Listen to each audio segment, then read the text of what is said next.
जय भीम साथियों। कल्पना कीजिए एक ऐसे भारत की जहां आजादी तो मिल चुकी थी, लेकिन इंसानियत अब भी गुलाम थी।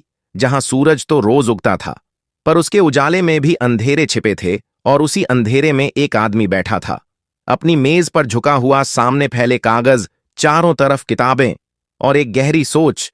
उसकी आंखों के नीचे नींद की लकीरें थीं, पर दिल में आग थी। बाहर बारिश की बूंदें खिड़की से टकरा रही थीं और भीतर स्याही से इतिहास लिखा जा रहा था। उस आदमी का नाम था डॉक्टर भीमराव रामजी आंबेडकर।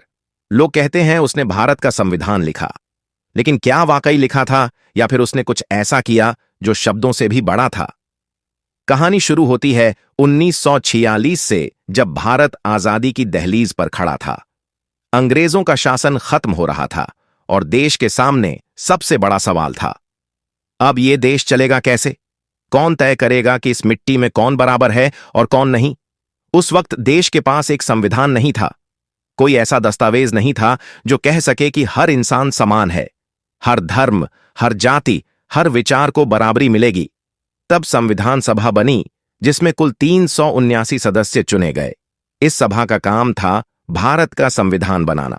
लेकिन सवाल यह था कि इतने अलग अलग विचारों, भाषाओं और संस्कृतियों के बीच एकता कैसे लाई जाए? तब इस देश को एक ऐसे व्यक्ति की जरूरत थी जो कानून को भी समझता हो और समाज के दर्द को भी महसूस करता हो। ऐसा व्यक्ति जो ब्राह्मण की किताब भी पढ़ सके और मजदूर के छाले भी देख सके। और तब पूरे देश ने देखा, एक नाम उभर कर सामने आया, डॉक्टर भीमराव आंबेडकर, जो बचपन में स्कूल के बाहर बैठते थे क्योंकि उन्हें अछूत कहा जाता था, जिन्हें पानी के घड़े से पीने की इजाजत नहीं थी, जिनकी किताबों को छूना भी पाप माना जाता था। वही बच्चा अब संविधान बनाने वाली समिति का प्रमुख बनने जा रहा था। 1947 के अगस्त महीने की 29 तारीख को डॉक्टर आंबेडकर को ड्राफ्टिंग कमेटी का चेयरमैन नियुक्त किया गया। इस कमेटी में 7 सदस्य थे, लेकिन धीरे धीरे लगभग सब अनुपस्थित हो गए। कोई बीमार पड़ा, कोई इस्तीफा दे गया, कोई राजनीति में उलझ गया, और तब लगभग सारा काम डॉक्टर आंबेडकर के कंधों पर आ गया। दिन रात वे एक ही कमरे में बैठे रहते, सामने दीपक जलता रहता, टेबल पर अमेरिका, ब्रिटेन, फ्रांस, आयरलैंड और जापान के संविधान की प्रतियां रखी होती। वे हर देश के कानून को पढ़ते, उसकी आत्मा को समझते और फिर सोचते, भारत का समाज इससे अलग है। यहां सदियों से भेदभाव है, यहां बराबरी सिर्फ शब्द नहीं, संघर्ष है। वे कहते थे, I shall not let the history repeat the slavery of my people again. और सच में वे उस इतिहास को बदल रहे थे। रातें गुजरती, सुबहें आती, और उनके कलम की स्याही सूखने से पहले ही एक नया पन्ना खुल जाता। बाहर कोई नहीं जानता था कि उस कमरे में क्या चल रहा है। लेकिन जब पहला ड्राफ्ट तैयार हुआ, तो देश को पहली बार एहसास हुआ कि एक संविधान केवल कानूनों का संग्रह नहीं, बल्कि करोड़ों सपनों की आवाज है। और फिर लोग कहने लगे, आंबेडकर ने संविधान लिखा, लेकिन क्या सच में उन्होंने लिखा? हां, जिन विचारों ने उन शब्दों को जन्म दिया, वह डॉक्टर आंबेडकर के थे।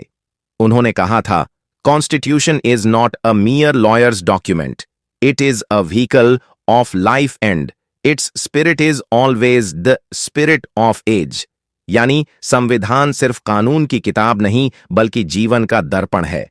और उस दर्पण में उन्होंने हर उस चेहरे को शामिल किया जिसे समाज ने हमेशा नजरअंदाज किया था। उन्होंने संविधान में ऐसा भारत गढ़ा जहां इंसान को उसकी जाति से नहीं, उसकी इंसानियत से पहचाना जाए। उन्होंने लिखा, we the people of India. यह सिर्फ एक लाइन नहीं थी, यह एक क्रांति थी, क्योंकि इसमें वो भी शामिल थे जिन्हें सदियों से बाहर रखा गया था। विद पीपल यानी हम सब, चाहे कोई भी धर्म, कोई भी जाति, कोई भी भाषा। संविधान के निर्माण के दौरान कई बार बहसें हुईं। नेहरू, पटेल, मौलाना आजाद, सबके अपने विचार थे। लेकिन जब किसी सवाल पर मतभेद होता, तो डॉक्टर आंबेडकर तर्क और तथ्यों से जवाब देते। उन्होंने कहा था, कानून और व्यवस्था शरीर की राजनीति की दवा है, और जब body politics gets sick medicine must be administered. अर्थात जब राजनीति में बीमारी पड़े तो दवा जरूर दी जानी चाहिए। उन्होंने हर धारा, हर अनुच्छेद को समाज के घावों पर मरहम की तरह रखा। उन्होंने आरक्षण को केवल सुविधा नहीं बल्कि न्याय का साधन बताया। महिलाओं को समान अधिकार दिलाए, अनुसूचित जातियों और जनजातियों के लिए विशेष प्रावधान रखे। यह सब इसलिए नहीं कि वे किसी एक वर्ग के नेता थे, बल्कि इसीलिए कि वे पूरे भारत के डॉक्टर थे, समाज के डॉक्टर, न्याय के डॉक्टर। फिर आया 1949 का नवंबर महीना, जब 26 तारीख को संविधान सभा में डॉक्टर आंबेडकर खड़े हुए। हाथ में दस्तावेज था, आवाज धीमी पर दृढ़ थी। उन्होंने कहा, I feel that the constitution is workable, it is flexible and it is strong enough to hold the country together both in peace and in war. उस दिन जब उन्होंने बोलना खत्म किया तो पूरा सदन खड़ा होकर ताली बजा रहा था। उस वक्त ना कोई ऊंचा था ना नीचा, सब भारतीय थे, सब बराबर थे। वहीं था नया भारत का जन्म। लेकिन क्या सबने उन्हें समझा? नहीं। संविधान लागू होने के बाद जब उन्होंने हिंदू कोर्ट बिल पेश किया जिसमें महिलाओं को समान अधिकार दिए जा रहे थे, तो विरोधियों ने हंगामा मचा दिया। उन्हें अपमानित किया गया, यहां तक कि इस्तीफा देना पड़ा। पर वे टूटे नहीं।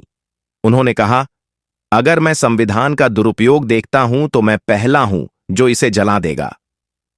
यह बयान उनका गुस्सा नहीं था, यह उस दर्द की चीख थी जो उन्होंने सदियों से देखा था। कानून तो बना सकते हैं, लेकिन इंसानियत अभी भी बननी बाकी है। आज कई लोग कहते हैं, डॉक्टर अंबेडकर ने संविधान नहीं लिखा, उन्होंने बस अध्यक्षता की। पर सच्चाई यह है कि उन्होंने संविधान की आत्मा दी। उन्होंने उसमें वह दृष्टि रखी जो भारत को भारत बनाती है। संविधान का हर शब्द उनके अनुभवों की राख से उठा है। जब उन्होंने इक्वलिटी बिफोर लॉ लिखा तो उन्हें याद था कि उन्हें कभी स्कूल के नल से पानी पीने नहीं दिया गया था। जब उन्होंने राइट टू फ्रीडम लिखा तो उन्हें याद था कि उनकी जाति के लोगों को सड़क पर चलने तक की आजादी नहीं थी। जब उन्होंने justice, social, economic and political लिखा तो वह जानते थे कि न्याय सिर्फ अदालतों से नहीं, दिलों से शुरू होता है। सोचो, वो व्यक्ति जिसने बचपन में इंसान कहलाने की लड़ाई लड़ी, वही आगे चलकर 30 करोड़ भारतीयों के अधिकारों का दस्तावेज तैयार करता है। क्या इसे लिखना कहना काफी है? नहीं। उन्होंने संविधान में अपनी आत्मा डाल दी। उन्होंने कहा था, मनुष्य की आत्मा का विकास ही मनुष्य की अंतिम इच्छा है, और उनका हर शब्द, हर अनुच्छेद उसी मानसिक क्रांति का हिस्सा था। आज जब कोई संविधान दिवस पर भाषण देता है तो शायद वह भूल जाता है कि उस दस्तावेज के पीछे कितनी रातें, कितनी आंखों की थकान, कितनी आत्मा की आग छिपी है। डॉक्टर आंबेडकर ने सिर्फ कलम नहीं चलाई, उन्होंने समाज की रगों में न्याय का खून दौड़ा दिया। उन्होंने एक ऐसा ढांचा खड़ा किया जिसमें सबसे नीचे बैठे इंसान को भी सिर उठाकर चलने की ताकत मिले। कभी कभी मैं सोचता हूं, अगर आंबेडकर ना होते तो क्या भारत ऐसा होता जैसा आज है? शायद नहीं, क्योंकि उन्होंने न सिर्फ संविधान बनाया बल्कि भारत को विचारों का लोकतंत्र दिया। उन्होंने चेतावनी दी थी, political democracy can not last unless there lie at the base of it social democracy. यानी अगर समाज में समानता नहीं है तो राजनीति की आजादी भी झूठ है। और आज जब हम चारों ओर देखते हैं तो पाते हैं कि उनका डर सही था। संविधान तो बचा है, पर क्या हम उसकी आत्मा को बचा पाए हैं? जब हम कहते हैं हम भारत के नागरिक हैं, तो वह आवाज डॉक्टर आंबेडकर की कलम से निकल कर आई थी। उन्होंने हमें वह पहचान दी जो जातियों और धर्मों से ऊपर है, इंडियन। उन्होंने हमें वो हक दिया कि हम सवाल पूछ सकें, सोच सकें, विरोध कर सकें। और यह हक किसी भगवान ने नहीं, एक इंसान ने दिया था। वो इंसान जिसने सब कुछ झेला फिर भी मुस्कुराकर कहा, एजुकेट, एजिटेट, ऑर्गेनाइज, अर्थात शिक्षित बनो, संघर्ष करो, संगठित रहो। आज जब कोई पूछे क्या डॉक्टर आंबेडकर ने संविधान लिखा था, तो जवाब है नहीं। उन्होंने सिर्फ लिखा नहीं, उन्होंने हमें इंसान बनाया। संविधान उनकी कलम से नहीं, उनके अनुभवों से जन्मा है। वह दस्तावेज है उस बच्चे की कहानी का जो स्कूल में प्यासा बैठा था, लेकिन आज करोड़ों को न्याय का पानी पिला गया। वो दस्तावेज है उस समाज की जागृति का जिसने अपने भीतर के अंधकार को मिटाने की कोशिश की।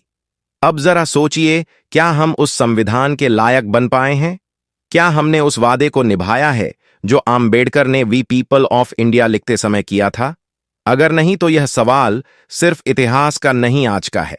और अगर आज भी कोई भेदभाव, अन्याय या असमानता देखता है तो उसे उस पन्ने को याद करना चाहिए जहां डॉक्टर आम्बेडकर की आत्मा लिखी है, जस्टिस, लिबर्टी, इक्वलिटी, फ्रेटर्निटी। दोस्तों, अगर आप इस वीडियो को देख रहे हैं तो अपने दिल से पूछिए, क्या आपने संविधान को सिर्फ पढ़ा है या समझा भी है? क्योंकि डॉक्टर आम्बेडकर का सपना तब पूरा होगा जब हर भारतीय उस संविधान की भावना को जिएगा। अगर आप चाहते हैं कि यह सच्चाई और लोगों तक पहुंचे तो इस वीडियो को शेयर करें, क्योंकि हर घर में यह बात जानी चाहिए। संविधान लिखा नहीं गया था, महसूस किया गया था। जय भीम, डॉक्टर आम्बेडकर को सलाम और भारत के संविधान को प्रणाम। आज की वीडियो में बस इतना ही। यदि आपको हमारे द्वारा बनाया गया यह वीडियो पसंद आया हो और आप चाहते हैं कि हम बाबा साहब के इस मिशन को आगे बढ़ाएं, इसके लिए आप हमें आर्थिक मदद कर सकते हैं। दिए गए QR कोड पर स्कैन करके आप हमें आर्थिक मदद कर सकते हैं, जिसकी हमें इस समय बहुत ही आवश्यकता है। बाबा साहब पर बनाया गया हमारा ये वीडियो कैसा लगा, आप हमें कमेंट करके जरूर बताएं। दोस्तों, आज की वीडियो में बस इतना ही। इस चैनल पर मैं सिर्फ बाबा साहब के जीवन से जुड़ी छोटी बड़ी सभी जानकारी लेकर आता रहता हूं। यदि आप बाबा साहब को पसंद करते हो और इनके बारे में और अधिक जानना चाहते हो तो हमारे अंबेडकर साहब जी YouTube चैनल को सब्सक्राइब कर लें। वीडियो को पूरा देखने के लिए धन्यवाद। उम्मीद करता हूं आपके विचार भी बाबा साहब की तरह अच्छे होंगे।